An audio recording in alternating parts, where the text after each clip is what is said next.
વિડીયોમાં દેખાતા આ ઘાતક હથિયારોનો કોઈ સેલ નથી લાગ્યો। આ તો સુરત શહેરમાં કાયદો વ્યવસ્થા જળવાઈ રહે તે માટે ઉધના પોલીસ દ્વારા એક નવો પ્રયોગ કરાયો છે।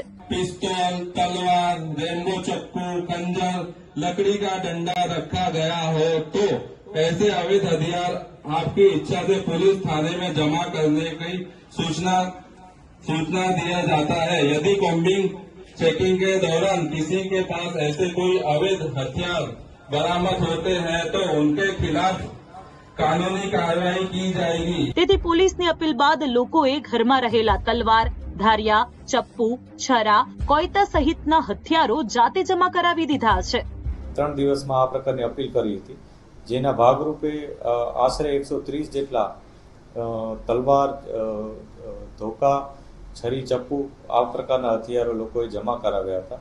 મહત્વનું છે કે પોલીસે ઉધના વિસ્તારની વિવિધ સોસાયટીઓમાં જઈ લોકોને મરાઠી, પંજાબી અને હિન્દી ભાષામાં માઇક દ્વારા એનાઉન્સમેન્ટ કરી ઘાતક હથિયારો જમા કરાવવા અપીલ કરી હતી। ત્યારે લોકોએ પોલીસની અપીલને સાંભળી હથિયારો જમા કરાવતા હાલ પોલીસ સ્ટેશનમાં 22 તલવાર, 24 રેમ્બો છરી, 28 છરા સહિત 100 હથિયારો જમા થયા છે।